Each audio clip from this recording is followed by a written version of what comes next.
Welcome home to USA Global TV and Radio, a place where dreams take flight, with authentic storytelling, diverse perspectives and meaningful conversations, where global stories unite and bridges are built beyond all borders. Discover world-class education, entertainment, hope and inspiration.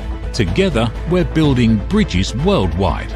Subscribe to our channel, USA Global TV. Download our app, USA Global TV. Be our guest or join our team. Visit usaglobaltv.com. Thanks to our founder and executive producer, Dr. Jacqueline Kerbeck. Music score by Yeffy Tang from Cloud Road Music. Voiceover artist Mike Porter. Creative direction by Paul Garcia. USA Global TV and Radio, your home for global connection. All rights reserved. This video and its contents are the exclusive property of USA Global TV and Radio. Unauthorized use, duplication or redistribution in any form is strictly prohibited.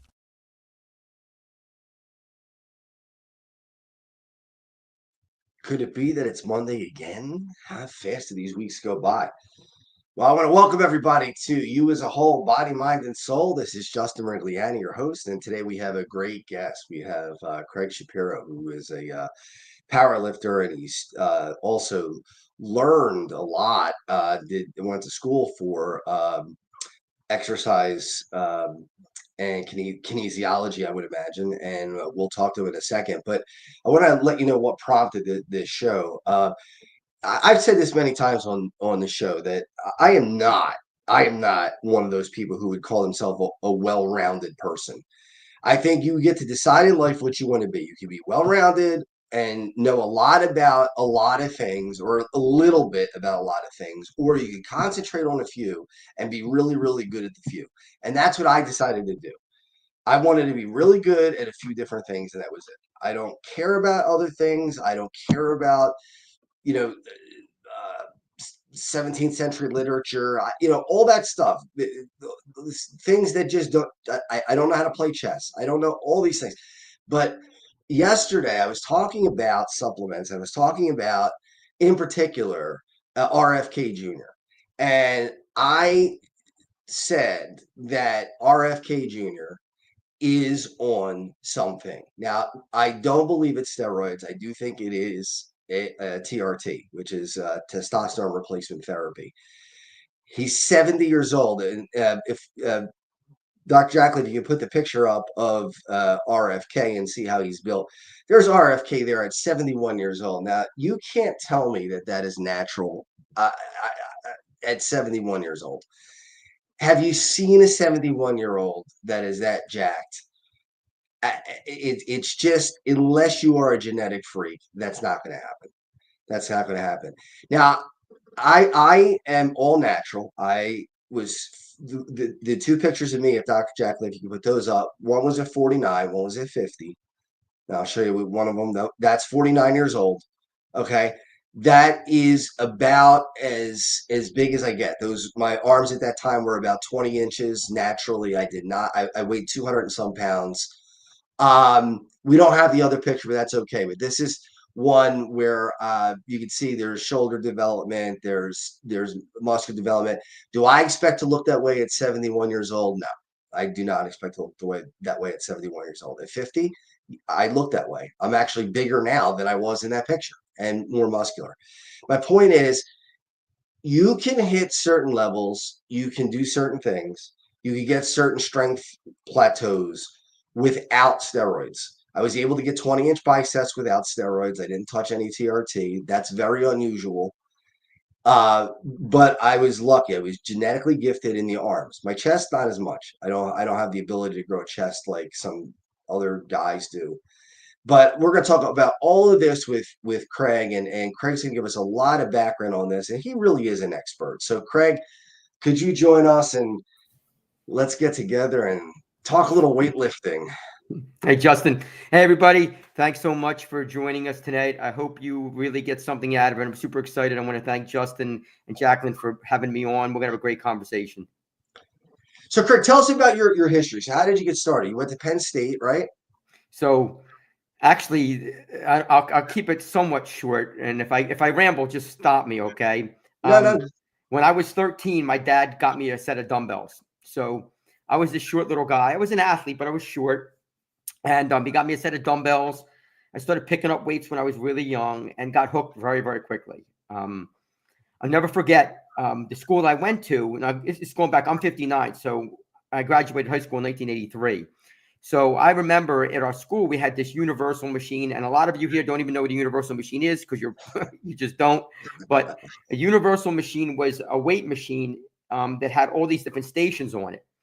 And I'll never forget this. I was in high school, and I was, like I said, I was short, but I was really strong. And to do the whole weight stack was 270 pounds. I never forget that.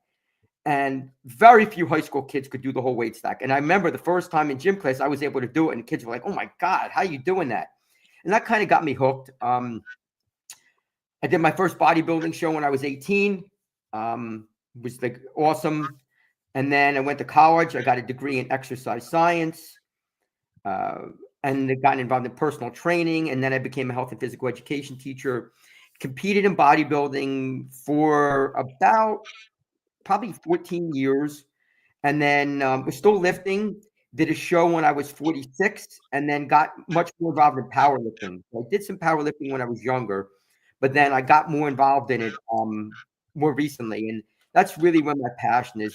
Actually, my passion really is fitness. It's not really necessarily, I mean, lifting, yes, but really the overall fitness, wellness, mind, body, soul, that is my passion. So I don't know if that helps, but there's a little background. That helps a lot, and that's really what the show's all about. I mean, it's the same story for a lot of us. I was a small guy too, and I really did not have much muscle development as a kid. And then at 14, you were 1 year ahead of me. You started 13.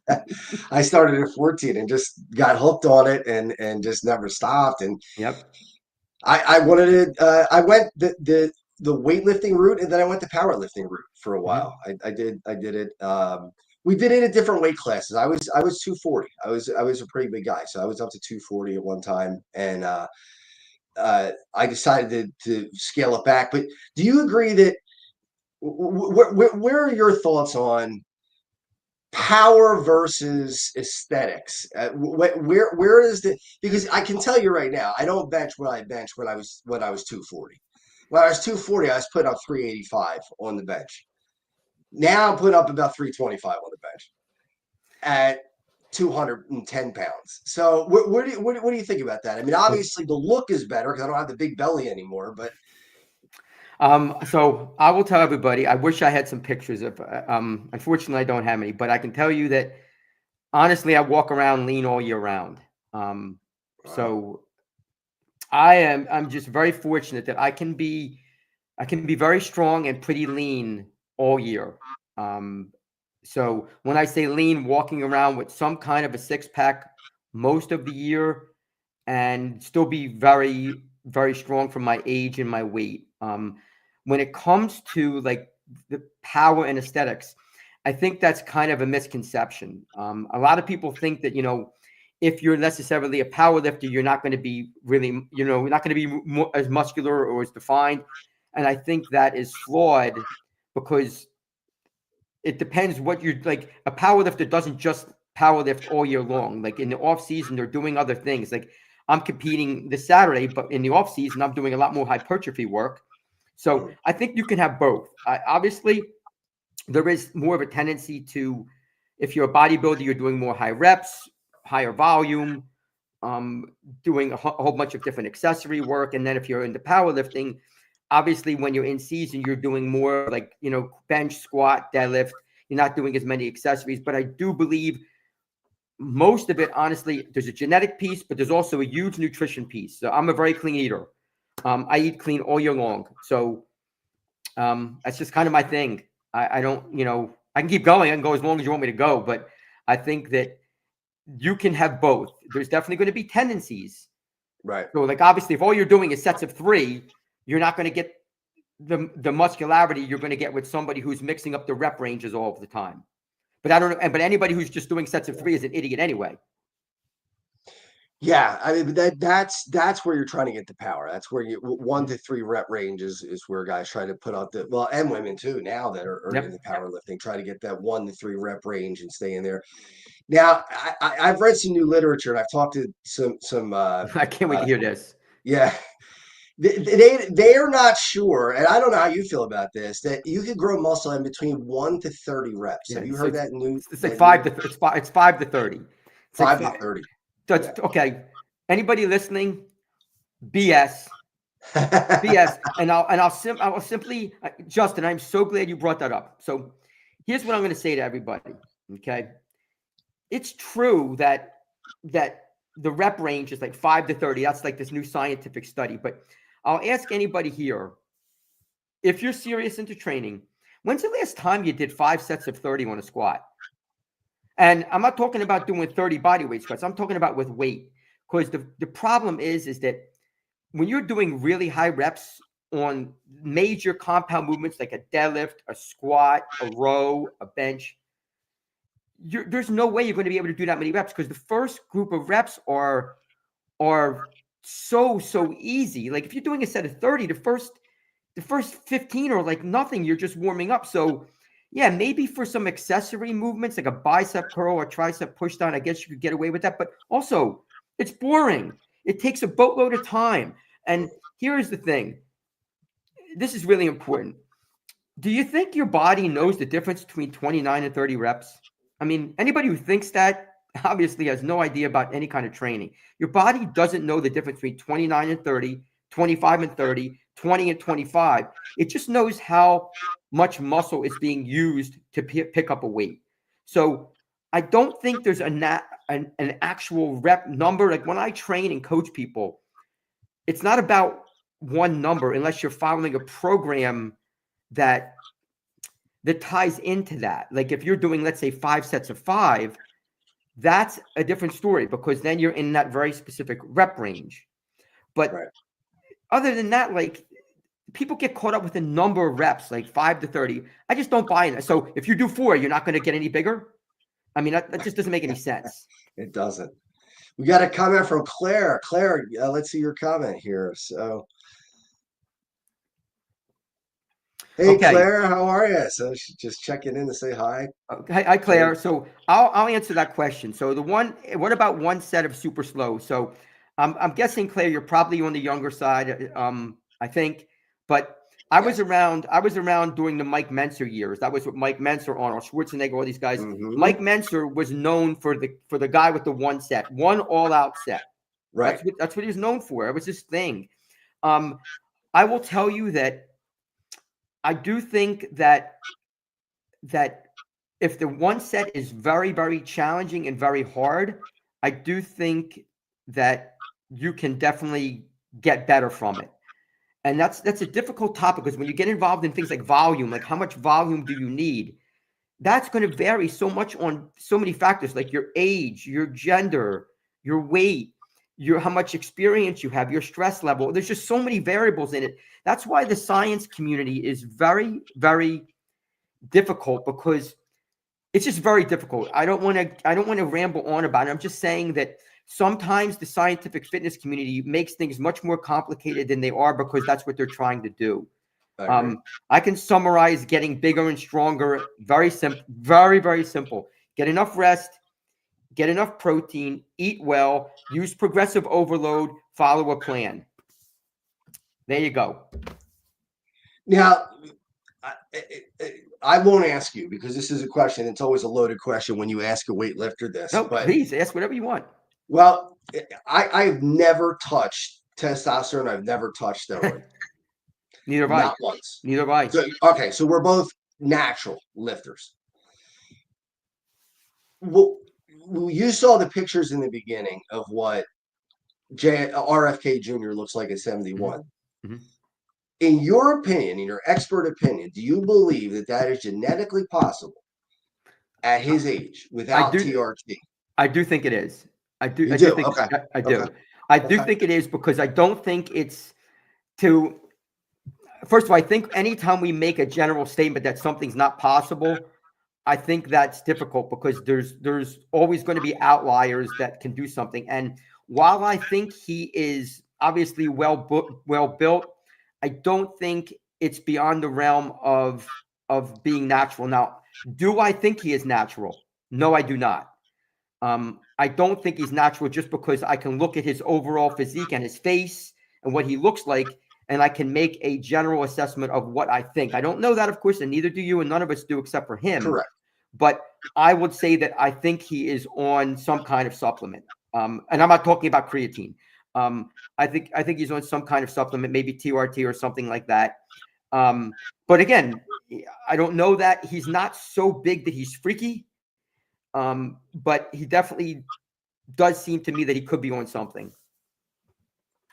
Yeah, I agree with you. I think it's very difficult, especially at 71 years old. I mean, you and I are in our 50. I'm 50. You're 59. We're both in our 50s. It's hard now. I mean, it's not easy to maintain muscle and strength now. And certainly at 71, when you tack one another, for me, 20 years, 21 years, and 10 plus for you, it's going to get harder.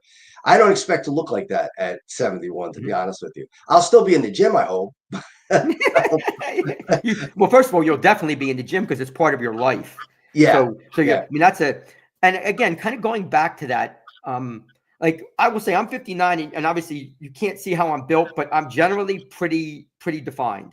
I've seen you. Yes. I'm pretty defined. So, I think that it really comes down to a lot of other things. Like, I don't know what RFK is doing. Like, I don't know what his diet's like. I don't know what his rest is like. I don't know what his training is like. I don't know his history. So there's so many variables I don't know about to make an assessment. I could say I can look at his face and see what his face looks like. Yeah. And that tells me a little bit of a picture. Like, yes, it does. It tells me a little bit of a picture. He's got that bloated face. Yes. So I don't want to say definitely, but I would kind of say that I do think he kind of has that kind of look about him. There's a question here. How much protein do you recommend daily for a highly active person? So there's my answer to that would be if you are picking up weights, there's different things. Some people say a kilogram, but generally speaking, I would say if you're taking in a gram of protein per pound or 3/4 of a gram per pound of body weight, so I'm 160 pounds. If I'm taking in about 160 grams of protein, that is going to be plenty. I don't think you need to get necessarily more than that. But if you're going to be picking up weights and really active, it's better to err having a little bit more than a little bit less, I would say. Absolutely. I'm about 210 pounds and I get about 220 pounds of protein a day. And I think, do you agree that a lot of people fall short on the fats? I think that's where the fats and the carbs are where people fall short. They concentrate too much on the protein and not enough on the other macronutrients. Oh, definitely. Well, I mean, again, like, because that's because that's what people hear. Like, right. Again, like we live in a 10-second soundbite society.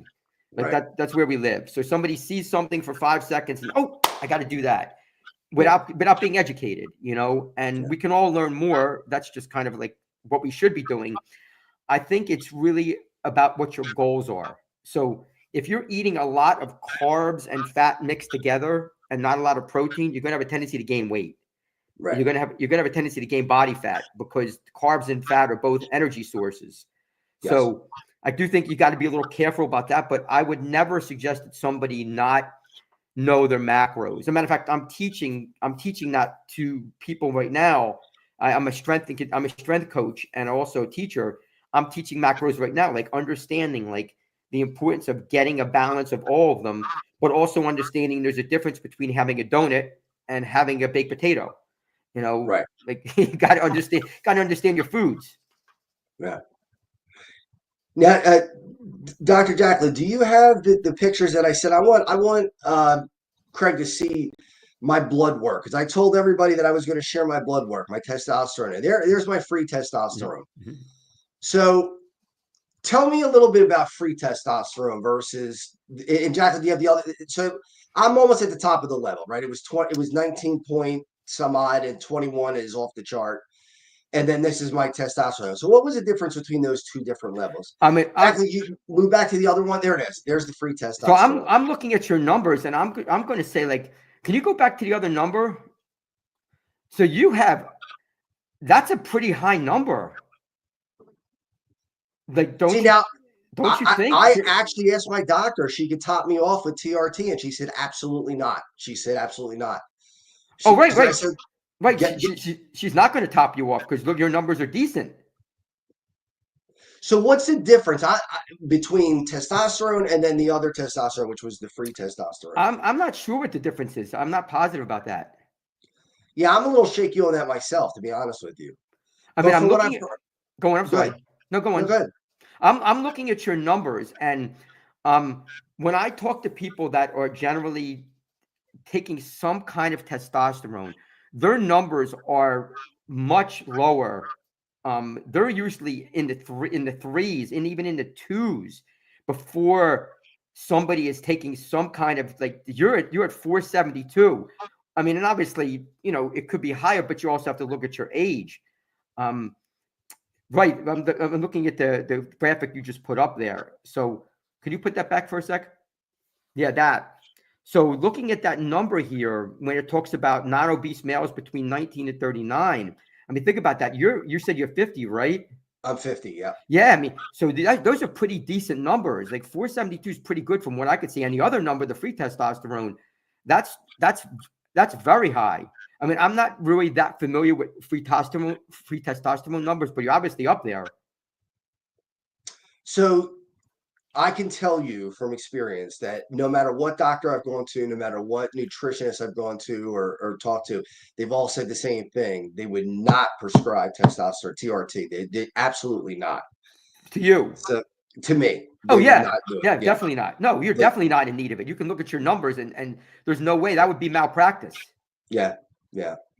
So we do have to take one commercial break, but we're going to take that commercial break and then we're going to come back and we're going to talk a little bit more about supplements and testosterone, and then we'll talk about the ever popular steroids. We'll be back in a minute. USA Global TV and Radio proudly presents Steve Klein Art at steveklein.art. My name is Steve Klein, born Manchester, England, 1953. My quest in my lifetime is to create artwork from my soul and the deepness within my wildest dreams and fantasies. In 2012, my heart stopped when I was given too much anesthetic for a minor knee operation, and this near-death experience took me to another multidimensional world, an out-of-body experience, and I was given the gift of being blessed by an overwhelming, burning passion to become, for the very first time in my life, an artist with an eternal, passionate desire to bring my art, which I've named multidimensional, subliminal, freeform art, to the world. As only 3% recover from what I experienced, and now in my golden years want to release my cosmic, vital energy through my art to allow people to be a part of my cosmic dance. To learn more, email roccogoodwine@gmail.com. For VIP pricing, mention USA Global TV and Radio.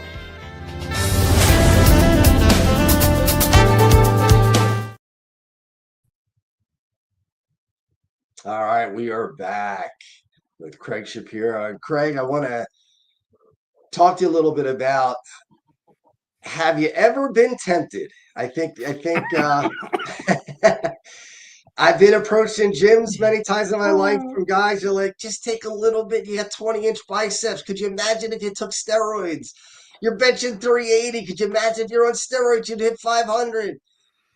Have you ever had that temptation, or have you been able to? I know you haven't taken them, but have you ever been tempted? Yeah. When I was in my mid-20s, I used to go to a gym. Well, people aren't going to know what it was. It was called Powerhouse. I do remember Powerhouse. Yeah, it's called Powerhouse. It was in Warminster, Pennsylvania, and a lot of a lot of bodybuilders, a lot of drugs, and there was a guy there. His name was Larry, and Larry was about my height, and in the off season he would look horrible, and I would be in shape all year long. Like I'd be pretty much ripped all year long. And I remember we were training for a show, and he went from looking horrible to looking great in about 3.5 months. And I was like, man, like, look, I'm working my butt off. I'm killing myself here just to look great. And this guy's doing that. And then obviously he was on stuff. And in the locker room in the back, you'd always see guys shooting up. And I knew a lot of the guys. I actually trained with a guy named Al Q Gurley, who was like third in the Olympia. He was a friend of mine. And I had so many options to get stuff, but in my mind, for me, and it really came down to my own pride. I took too much. I had so much pride in just taking care of my body, doing the right thing, that I didn't want to go down that road. And I'd being perfectly honest, it wasn't necessarily about my health.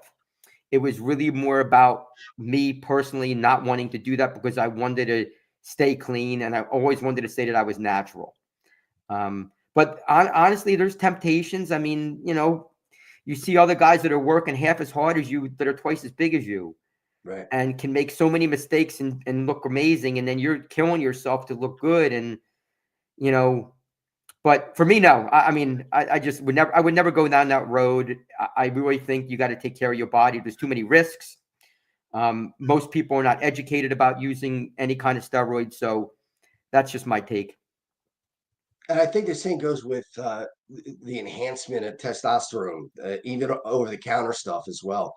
Oh, Because Dr. Jackler put in, what are the risks? Well, first of all, risk could be heart disease, risk could be prostate cancer, liver problems, actually hairy liver, believe it or not. You can grow hair on your liver from steroids. Tremendous acne is another problem that could happen all over your body. There's a myriad of problems. Oh, and of course, there's also the huge psychological factors. Oh, yeah. I forgot to mention that when I was at this gym, there was a lady who trained there. And going back, 40 years ago, there was not a lot of women who trained, but she was one of them. And honestly, she looked like a guy. She was very physically developed. She was obviously on stuff. You could see. I'll never forget when you would watch her squat from behind, you would see her forearms, and her forearms were so vascular. We just couldn't believe it. Like, it was just unbelievable how vascular she was. And it was obviously coming from using all kinds of drugs. I mean, I knew a friend of mine, his wife died from a heart attack from using drugs, from using a steroid. Yeah. It's just not worth it. And Dr. Jacklet says, how does it affect male prowess? Well, I can tell you this. And Craig, you can back me up if you agree or disagree. You could get somebody who's bench pressing 200 pounds right now and put them on steroids for a year, and they might be, if they're a mid-range lifter, they're not a newbie, but a mid-range lifter, they're at 315 by the end of that year. Yeah, I would agree. Yeah. I mean, the thing is, years ago, I remember when I first started teaching, they would talk about steroids don't work, like, right? Because that's what they had to say, that's what they had to say. They had no choice. And exactly. And basically, it obviously came out that everybody was using them, knew they worked because they were using them. And I think, again, there's a really, really great, do you know Jeff Nippard? I've heard the name. Yeah, Jeff Nippard is a YouTuber, but a pretty big influencer. And he has some great discussions. But one of the things he said is that they were asking him, he was talking to this guy, Mike Israetel, who's another pretty famous YouTuber. I know Mike Israetel. Yeah, I don't know him personally, but I've seen many of his videos. So these guys are really, really good. They're very honest. And they are. There's no doubt that Mike Israetel's been on drugs. He said it. He's admitted it. He tells it. Yeah, he tells about it. But one of the things they said that I think is really important is, if you're going to use a drug, first of all, I would never suggest somebody use a steroid, but let's say that you're just going to do that. I would always say to somebody, give yourself 10 years of training, like 10 years of legit training. And I'm not talking about recreational training. I'm not talking about when it's convenient. I'm not talking about a hobby. I'm talking about 10 years of making it a big part of your life. And then after 10 years, you can reassess yourself, because so many young people, especially young guys, it's the easy route. You know, they see one of their friends who's on something and they're getting bigger and getting stronger while they're working hard and they're not. And it's so easy to just kind of latch onto that. And my advice would be, and I can tell you that I talk to many young people, many students, and they'll always ask me, and I always say, it's not my right to tell you what to do. I'm not your parent. I can only give you my advice through somebody who's got a lot of experience. And my advice is to always learn the basics, spend a lot of time getting stronger, working on your diet, working on your rest, working on your attitude. And then at some point, if that's something that you want to kind of like get involved in, get educated. Right. That's what I say. Yeah. Do you ever run into people who are so hell-bent on steroids or TRT that their response to you is, you just don't know what you're talking about? Do you ever get one of that? Oh, of course. I get that all the time. Well, that's because think about it, Justin. It's easier to say that though. Yeah. I mean, think about how easy that is. Like if you have two people that are knowledgeable and they're trying to talk to you common sense about something, but you already have it in your mind that this is what I'm doing. The easiest road is to say, well, you don't know what you're talking about. Right. It's much harder to listen. Right? Yeah. I mean, that's and that goes beyond. I mean, that's society in general. It's a whole litany of things. And I don't think it's bragging to say that neither one of us could look the way we look and lift the way we lift if we didn't know what we were doing. Yeah, I totally agree. You would have to. I mean, you can't accidentally grow to the where we are and the strength that we have just by happenstance. You have to know what you're doing to You get can there. if you want a drug. Well, that's true. That's true. But if you want to do it naturally, there's no way you could do that. That I agree with 100%. Unless you know at least a little something. I would say looking at your picture that you showed, I think you're being modest, which is okay. I like that. That's a good quality. But somebody's not getting to where you were, like that, unless you have a decent amount of knowledge. It's just that simple. And I've seen you lift and I've seen your body, and it's the same thing. You cannot look like you look and be as strong as you are without having the knowledge. You just can't do it. I would agree. I think it's also, it's not just having the knowledge, it's also applying it. Yes. Like you have to be able to apply. So think about it. So you were 240, now you're 210, right? Yep. Why did that happen? Blood work was out of control. It was, heart rate wasn't good. Yep. So you made change, right? Right. Now I lost strength.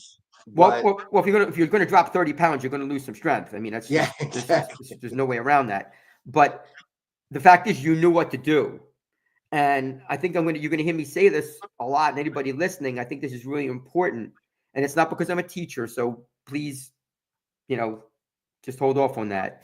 It's really just about being educated. Like, get educated. There's so much information out there. Yes, there's a lot of BS, and yes, there's a lot of stuff that's wrong. But I think getting educated, listening to multiple sources, talking to people in person, finding out their history. I mean, Justin and we just got to know each other, and he's having me on because he trusts what I'm saying, and obviously I'm on because I trust him. Otherwise, I wouldn't be on. And I think that's just that part of being educated and knowing. This is a great way to think about it. Is if somebody's giving you advice, does it seem like the advice is actually common sense? If it doesn't seem like it's common sense or it's something way out there, take a pause and get another opinion from somebody else before you make that decision. Yeah. And Dr. Jackal had another question about skin. As your skin ages, obviously, it becomes a little, I guess, less pliable, I guess you'd say. What do you suggest for folks who are having those problems? Actually, my thing on that is I think actually picking up weights is great for your skin and your musculature. I 100% think that. I think that I think people do not understand what picking up weights does for your body. The first thing people think about is, oh, it's going to get me stronger. But it does way more. The amount of hormones that are being released by picking up weights, the amount of body fat that somebody can lose, how it affects your overall physique, your skin, your heart, all of your organs is immense. And we don't get enough information about that. All we generally hear is, oh, pick up a weight, you're going to get strong. But I think picking up weights, doing it regularly, and not just picking up weights, exercise in general. I don't want to just focus on that, but I think exercise in general, along with picking up weights, I think is unbelievable for your skin. That's just my opinion. I mean, I don't know how much history is on that, but that's what I believe. Yeah, absolutely. Absolutely. Dr. Ackley, I think we have another comment I see on the chat. Let's see what the comment is or question. Rachel. Hey, Rachel. Rachel's on each week. We thank you so much.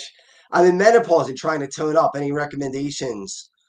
Or is that for another episode? No, I think we could talk about that. So, Hi, Craig, what are your Rachel. thoughts? Hi, Rachel. How you doing? Thanks so much for joining. So this is the thing. I'll just simply say this. First of all, I want to get away from the word tone up. So it's just nothing wrong with you saying it, but I don't particularly like that term.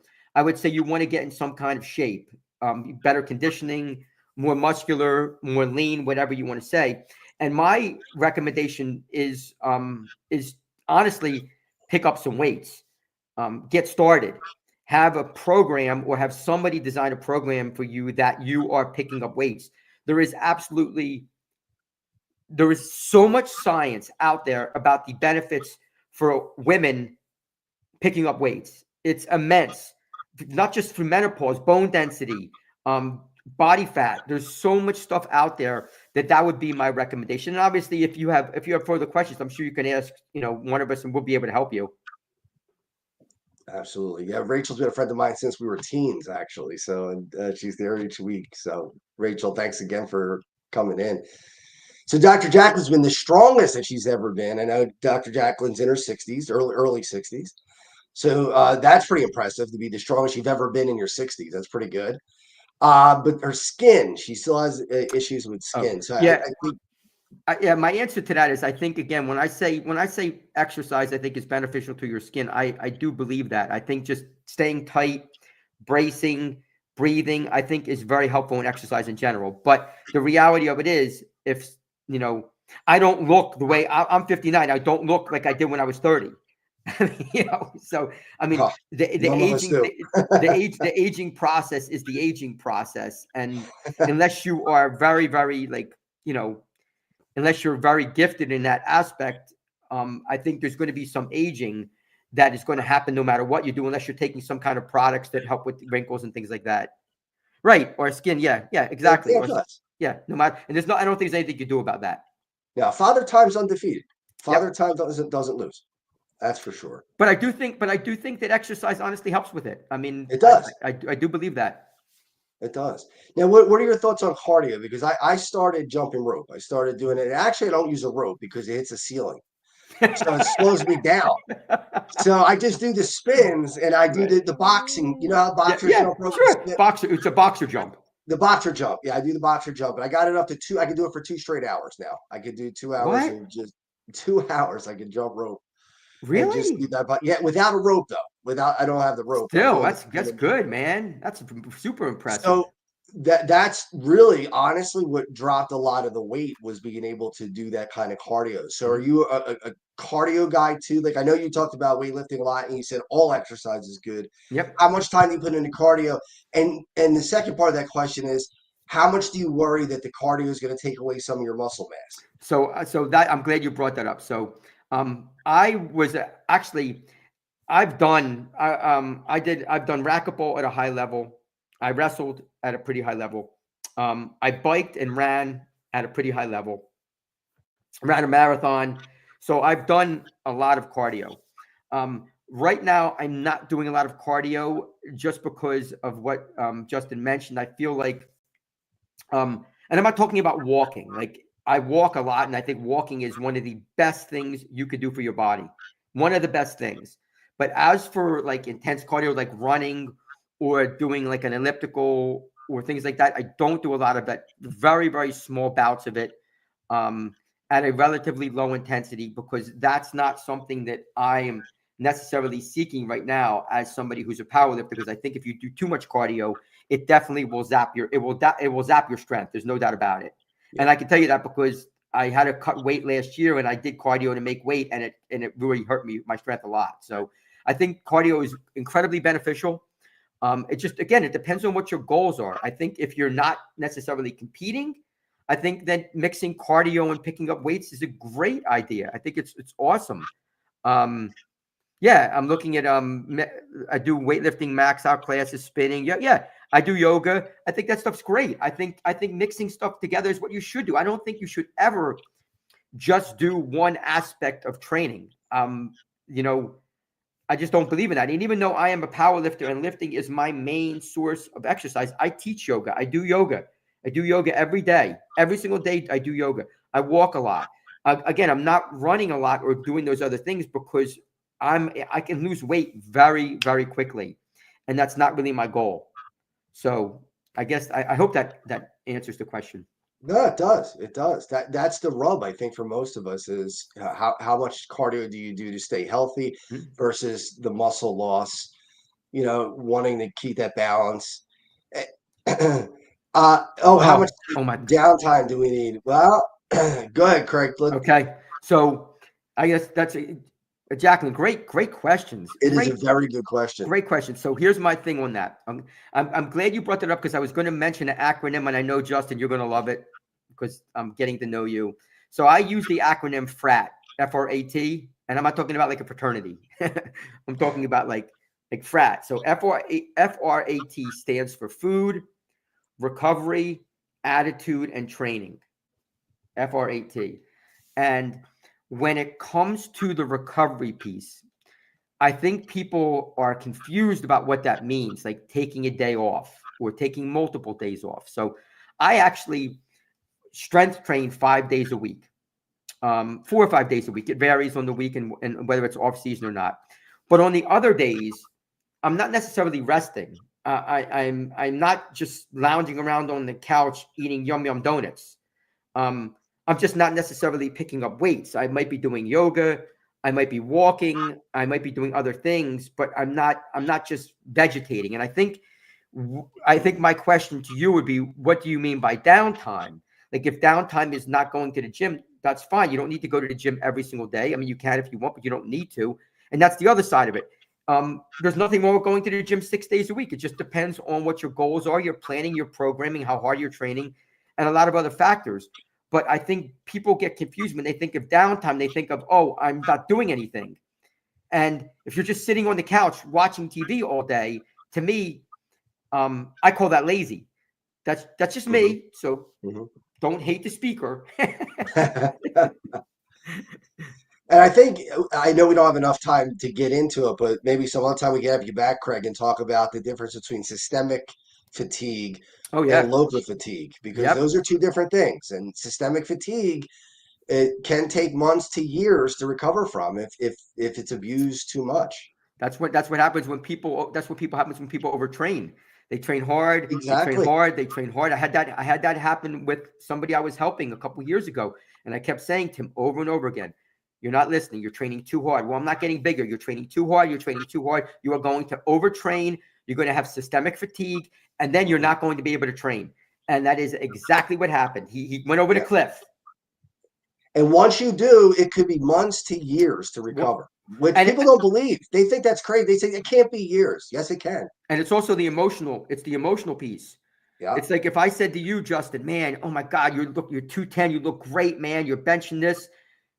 If somebody said to you and you overtrained and now your bench went down, your weight went up, you'd be emotionally scarred. Yes. You'd be emotionally scarred. I've seen that happen with people because they just don't understand. Like it's a balancing act. The guy that I train with, they always joke with me because I'm very conservative.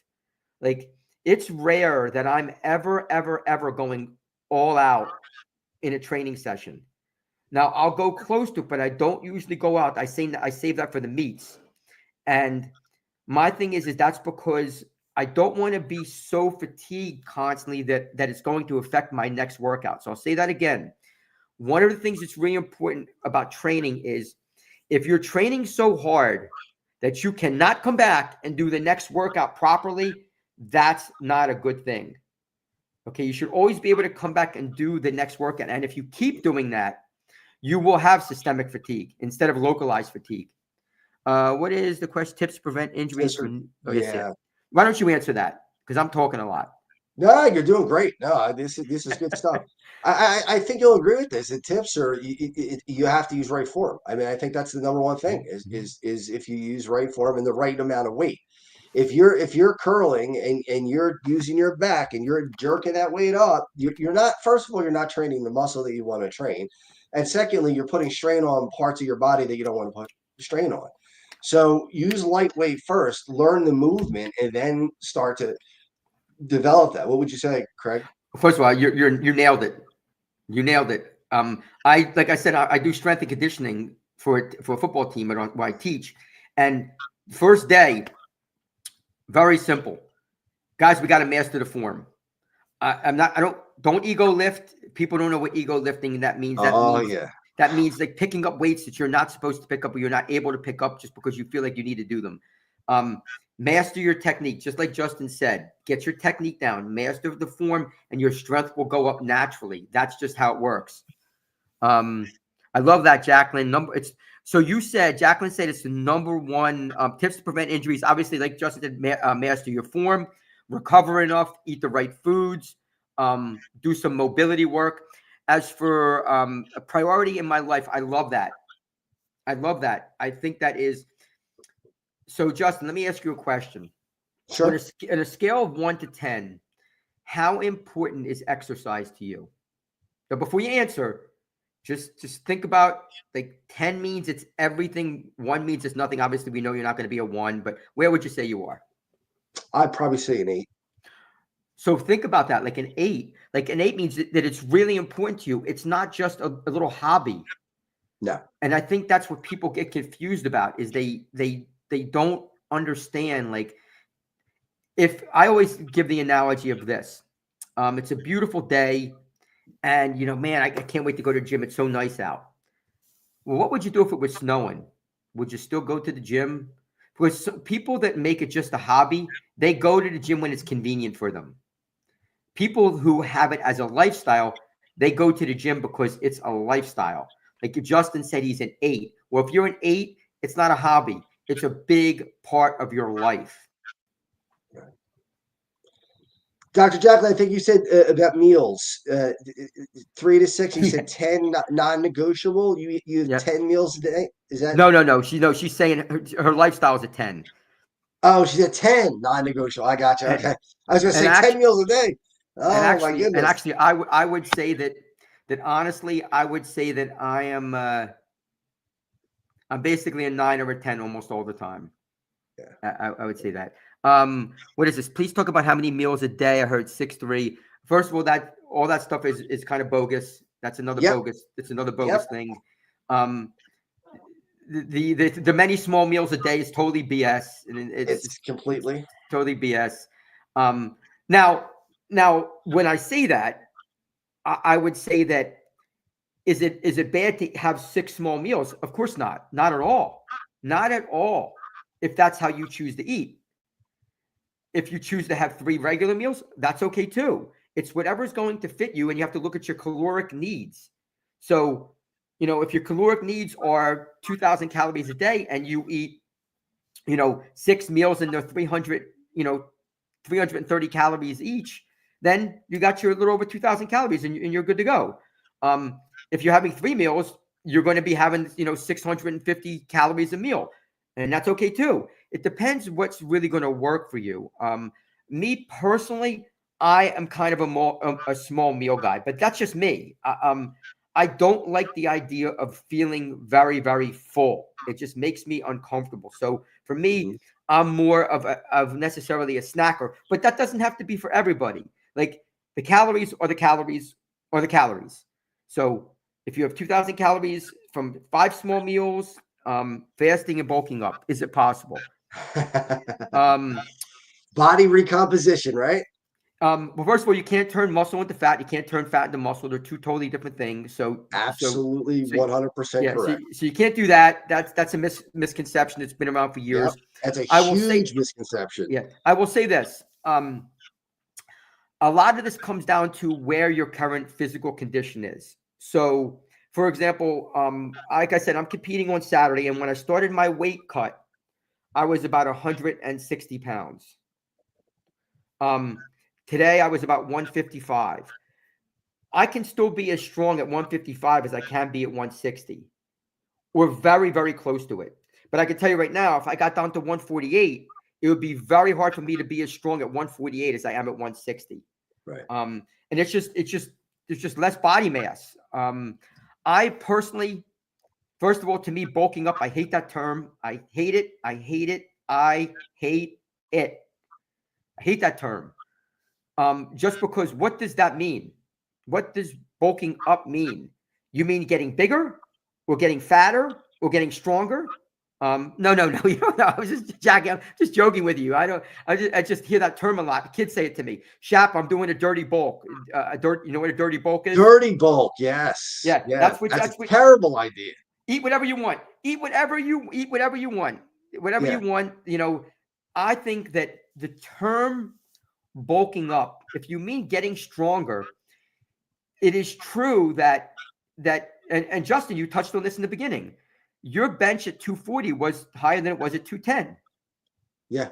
I mean, that's just, you got more body mass. I mean, that's just the way it's going to be. And also, it's also important to without rambling on forever and ever, at 240, you were also still muscular. Like, you weren't just fat. You know what I mean? Like, if somebody's just obese and they never pick up a weight, they can lose weight and get strong because they've never picked up a weight. So that's a totally different thing.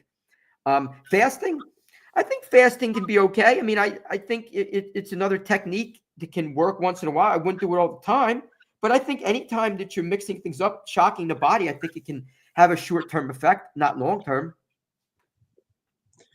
Craig, would you agree that and really what Dr. Jack was talking about is body recomposition?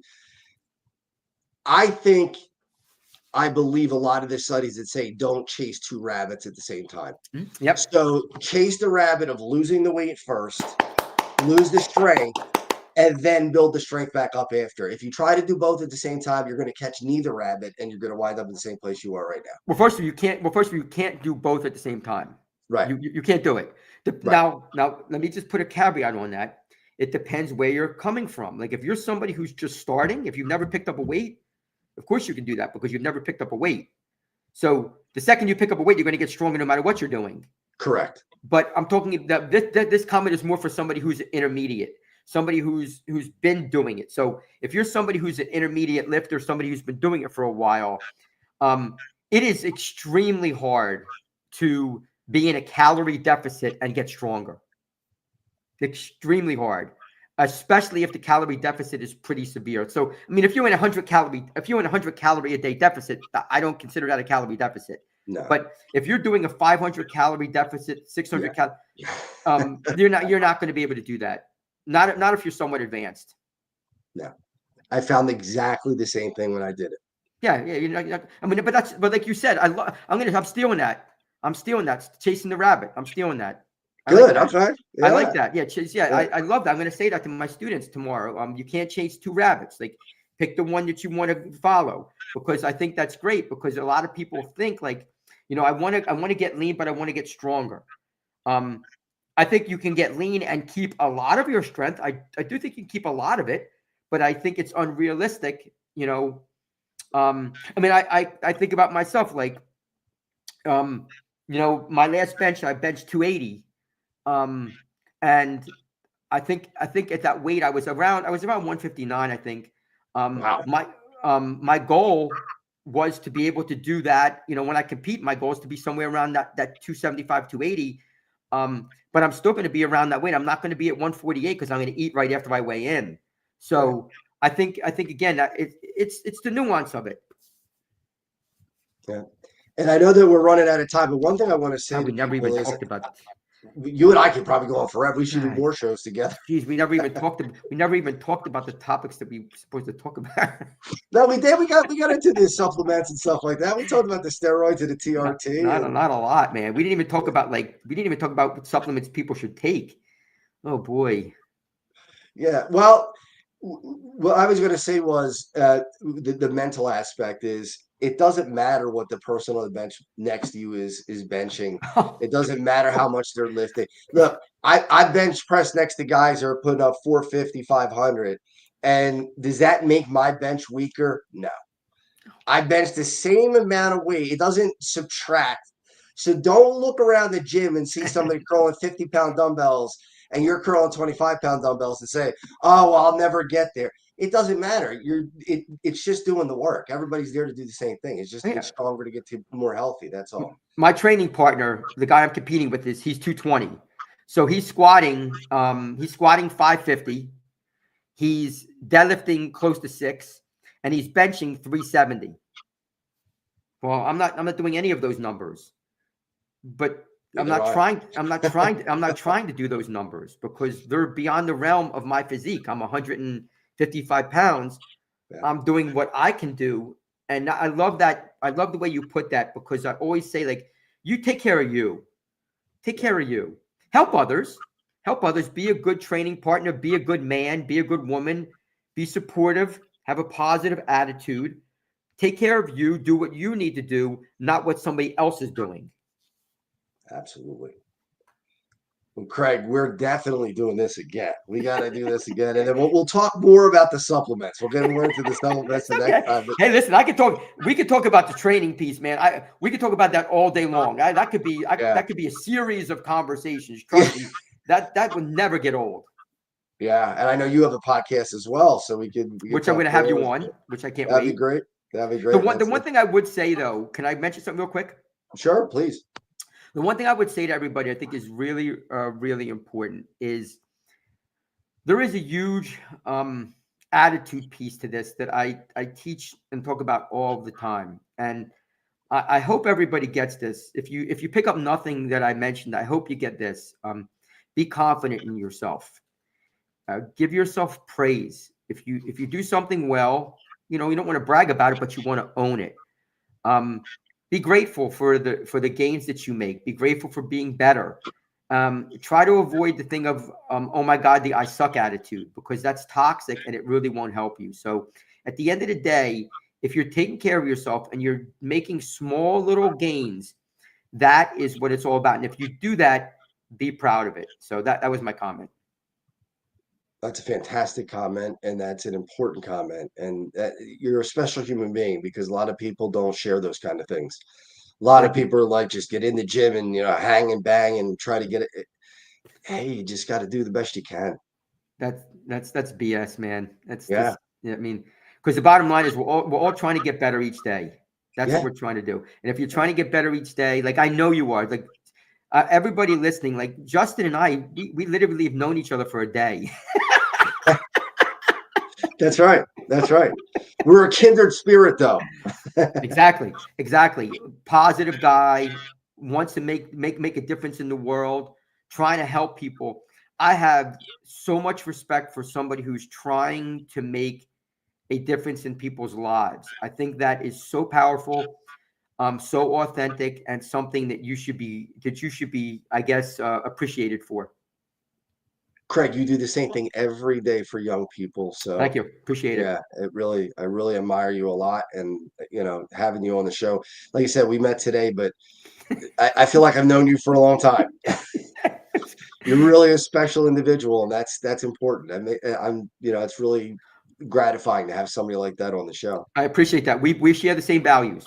It's just that simple. Well, and that's really what it is. I mean, when you're talking to somebody, you can get a very good gauge of their value system, what they stand for, their beliefs, what kind of person they are when you spend an hour talking to them. Absolutely. All right. So, ladies and gentlemen, we want to thank Craig Shapiro for not only being so authentic, but giving us great advice and sharing with us the things that he shared. Really, really important stuff. We are out of time, so we're just going to run the commercial. We got. I know, Craig. We could go forever, but I know Dr. Jacqueline's going to want to run it down now. We're going to run our commercial for my charity event that's coming up August 23rd, 2025, and then we will come back in the show and we'll get ready for next week.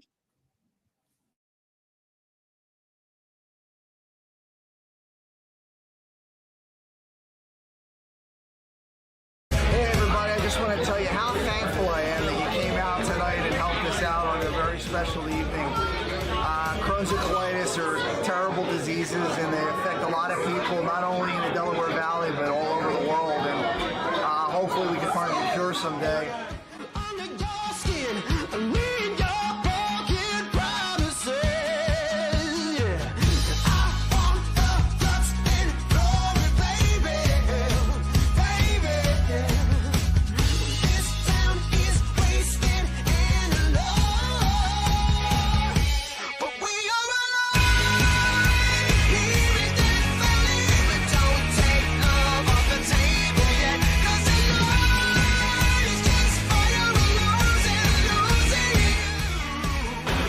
Nolan here with you at the Checkmates versus Flyers alumni. We had a great time this afternoon.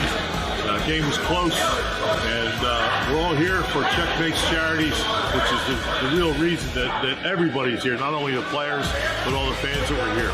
It was a great day, and we're really happy to be here.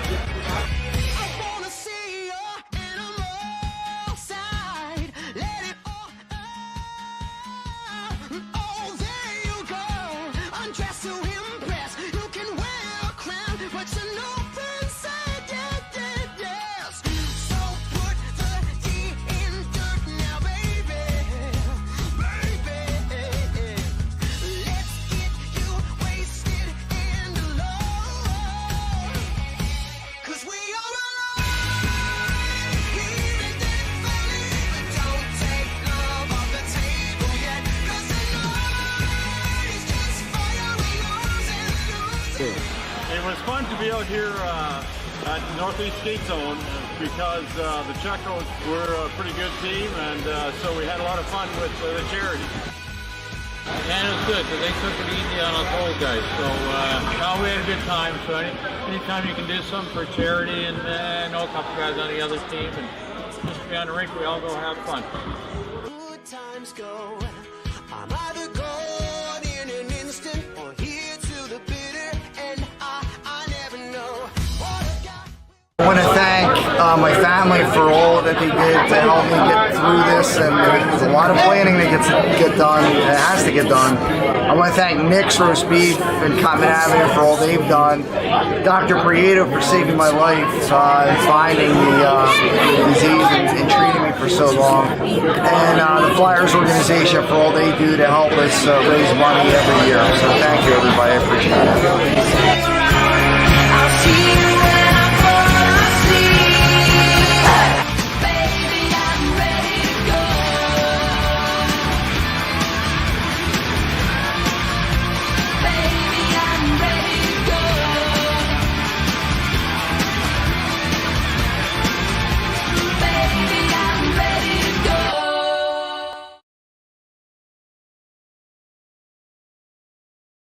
Baby, you ready to go? August 23rd, 2025.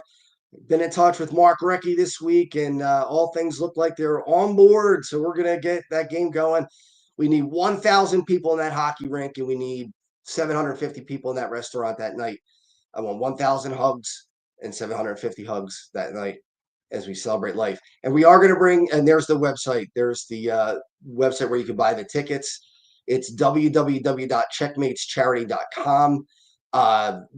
Just going to have a ton of celebrities there. Mark Recchi, Brian Propp, Rod Brindamore, hopefully will be there. Kevin Dineen, perhaps. Again, these guys are in the NHL, so it's difficult to nail them down. But Mark Recchi, Brian Propp are already in. And Joe Conklin's going to do a comedy, 10-minute comedy sketch for us. And Rolf Benershka, the kicker in the NFL, kicked with an ostomy bag for 8 years. Kerry Frazier should be in the NHL Hall of Fame. It's a crime that he's not.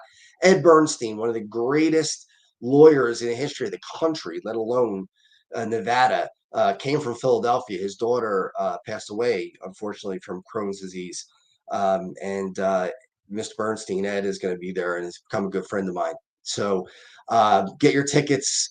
$70. You get open bar, full buffet. You get to watch the game. You get autographs. You get to talk to the players. And that's what we're going to do. We're just going to bring Craig back one more time because we want to highlight him and give you a chance to reach out to him so that if you want to be trained by him or if you want to you just get in touch with him in any way, shape, or form, he can tell you how to do that. Craig, please let us know how we can get in touch with you. Okay, well, thanks, Justin. I appreciate that. Sure. Yeah, obviously, I have a YouTube channel. It's called Cutting the Crap with Shap. You can contact me there. I'm on Facebook, just Craig Shapiro. On LinkedIn, there's the Facebook, the YouTube channel. My email is boomerizzy, so BOOMERIZZY @gmail.com. You can contact me there. Yeah, I mean, I'm on TikTok at I think it's CMS Dream Big. I'm not sure. But yeah, I mean, you can get in touch with Justin. He could put you in touch with me. I mean, I appreciate that. It's, not necessary, but if you need help, we have a question, you can always reach out to me about any type of wellness. I'd be more than happy to help. And that's the kind of person that we're looking for on this show. And then we really appreciate that. So Craig, again, thank you so much for your time, for your openness and everything you shared. Really, really appreciate it a lot. Yeah, thank you, Justin. I love the conversation. I can't wait to have you on. And I just appreciate all that you're doing. I didn't realize. Do you know I had Brian Propp on my podcast? I did. I watched it. It was great. Yeah. So fantastic. That's awesome that you're doing that. I appreciate that. Yeah. Hopefully, if you're around, you'll be able to be there. It'd be great to have you there. Yeah, I'd love to do that. That'd be great.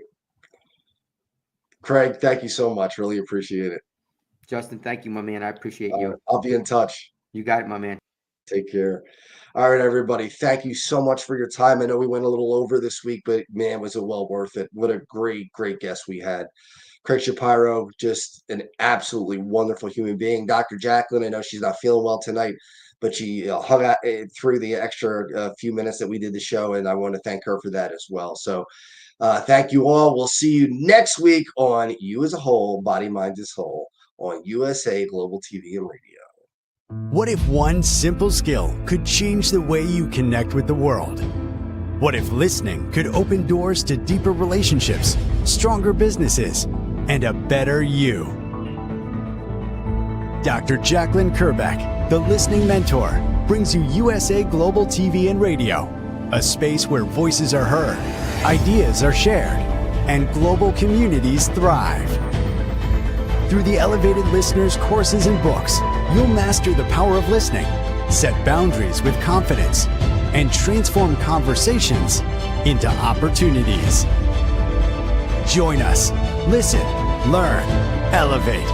Whether you're a leader, a coach, a business owner, or someone seeking stronger connections, your journey starts today. Subscribe, learn, and transform today. We face daily cyber risks, spending over 7 hours of screen time, including 4.5 hours on mobile phones. This convenience comes with significant dangers, with cybercrime costs predicted to exceed $10.5 trillion by 2025. In 2023 alone, seniors lost over $3.4 billion to cybercrime. Our goal is to make social engineering concepts of cybersecurity easier to understand. We work with business teams, senior living facilities, investment companies, and educational institutions, both individually and in groups. We offer real-life examples to help you recognize and prevent attacks, with sessions available both in person, in selected regions, and remotely. Schedule your training session, or to learn more, contact us today. Call us at 847-845-9360. Email us at info@cybersecurityeasy.com. Protect your team and family with cybersecurityeasy.com. USA Global TV and Radio proudly presents our partner and sponsor, Mr. Philip Sykes and the British School of Excellence. Building confidence, changing lives. And now, proudly presenting the Polished Professional. On a transformative journey with the British School of Excellence's comprehensive suite of masterclasses, crafted to elevate your professional and personal life. 8 outstanding modules will elevate you to the next level. Module 1, Exploring Life's Purpose, delves into the depths of self-discovery, guiding you to chart your unique path to fulfillment and success. Module 2, Mastering Professional Presence and Confidence. This masterclass is a deep dive into the art of self-assurance and commanding presence, which is essential for standing out in today's competitive landscape. Module 3, learn the secrets of visual impact, how to curate a personal style that amplifies your professional brand. Module 4, mastering professional etiquette and communication excellence, navigating the nuances of corporate interaction with grace and tact. Module 5, elegance in eloquence. We impart powerful techniques to captivate and persuade any audience with your oratory skills. Module 6, unlock the potential of your emotional intelligence, EQ, and harness the ability to connect, empathize, and lead with emotional savvy. Module 7, mastering DISC, building a gateway to understanding behavioral styles, fostering better personal and professional relationships. Module 8, mastery in dining etiquette, building your confidence to perfect the subtleties of dining with finesse, enhancing your social savviness at any table. Step into the Polished Professional program where poise, elegance, and excellence aren't just taught, they're instilled for life. Join us to redefine your potential and polish your professional edge. To learn more, go to thebritishschoolofexcellence.com. The British School of Excellence are investors in people. Let us invest in you. Have you ever felt unheard? Like your words float into a void, leaving you invisible and disconnected? How about feeling judged, when assumptions overshadow your truth, leaving you misunderstood and defensive? And then there's that moment when someone offers solutions you never asked for, dismissing your feelings and leaving you more frustrated than before. It doesn't have to be this way. Dr. Jacqueline Kerbeck, the listening mentor, understands. She's here to help you reclaim your voice, build stronger connections, and create meaningful conversations that inspire understanding and mutual respect. Through her groundbreaking books, online and in-person courses, and interactive workshops, you'll learn how to navigate life's most challenging interactions. Discover the power of elevated listening and transform how you communicate. Master setting boundaries and asking permission to protect your peace. Learn to recognize and release judgment, fostering empathy and true connection. Dr. Kerbeck also offers personalized coaching, one-on-one or group sessions designed to fit your unique needs. Whether in person or virtually on StreamYard, her guidance will empower you to thrive. You don't have to struggle alone. The path to deeper connections and better relationships start here. Visit drjacqueline.com or usaglobaltv.com. Join a global community of empowered listeners and transform your life, one meaningful conversation at a time. Dr. Jacqueline Kerbeck is the listening mentor. Start your journey today. Thank you, viewers and listeners of USA Global TV and Radio, for joining us today. We're honored to have your time and attention as part of our global community. At USA Global TV and Radio, we believe in the power of authentic conversations, meaningful connections, and creating a world of possibilities together. Want to be part of something bigger? Join our team of elevated listeners at usaglobaltv.com, a space where your voice matters and your ability to listen transforms relationships. Stay connected with us across all our platforms for thought-provoking discussions, expert insights, and empowering stories. Subscribe to our channels at youtube.com/c/USAGlobalTV. Follow us on social media and explore the endless opportunities we're creating for growth, learning, and inspiration. Together, we're not just broadcasting, we're building bridges and changing lives one conversation at a time. For inquiries, contact us at info@usaglobaltv.com. Music by Johnny Dyes. Produced by Executive Producer and Director Dr. Jacqueline Kerbeck. Voiceover by Mike Porter. Creative direction by Paul Garcia. All rights reserved. Copyright 2025. Visit usaglobaltv.com to view our full terms and conditions.